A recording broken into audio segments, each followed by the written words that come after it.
These are live pictures in the US, the city of Minneapolis. The National Guard is called in for a third night of unrest. Protesters call for justice as police officers are investigated over the death of George Floyd, an unarmed black man.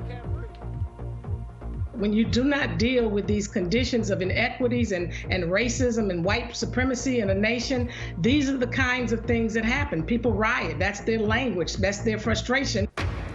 Western countries condemn China's planned new Hong Kong security law, saying it threatens basic freedoms.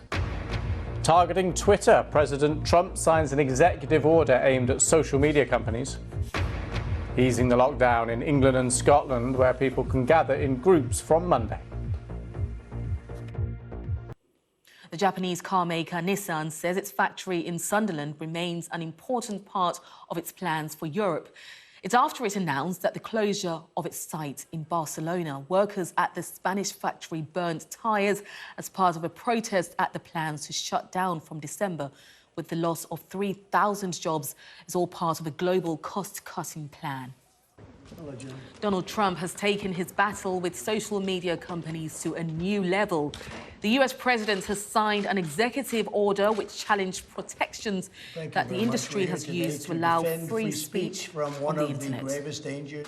I think you shut it down as far as I'm concerned, but I'd have to go through a legal process to do that. How would you shut down an American I don't know. I'd have to company? ask the lawyers. I'd have to go through a legal process. If it were legal, if it were able to be legally shut down, I would do it. I think I'd be hurting it very badly if we didn't use it anymore. I mean, we have other sites we could use, I guess. 4,500 Easyjet staff could lose their jobs after the airline said it intends to cut its workforce by up to 30%. More than half of its 15,000 employees are based in the UK. Easyjet will start flying again in the middle of June, but doesn't expect demand to return to 2019 levels for another 3 years. And if you're in the business of seeking out music, and I think a lot of people are sort of delving back, maybe it's the classic films, maybe it's music you haven't thought about for a while. This makes me very happy. Cat Stevens, who is Yusuf Islam, is the name he uses now, formerly known as Cat Stevens. He recorded an album called Tea for the Tillerman, which was, he's 71 now, so he was 22 when he brought out this album. Goodness. And Okay. it's full of songs that a lot of people will remember very well. Wild World, Father and Son. If you don't know them, he's recorded the album, basically. He's gone back in time and said, do you know what, there's a good time to revisit some songs from when I was 22 years old and record them as I am now, at 71.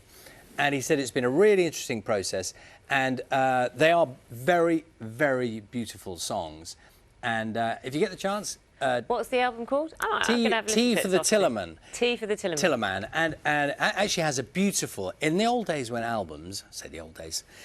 When you used to have an album cover, and I know they've come back now. Yeah, They fine. had this beautiful album cover, and it's full of beautiful songs. And a lot of people will be very pleased to hear he has recorded it.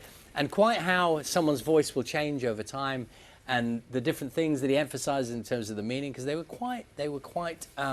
songs are full of thoughts. What you've done there, you're going to resonate with a lot of our viewers this morning, because a lot will be digging out that album. And send us the favourite one. I'm going to listen to it this afternoon. Be a learning experience.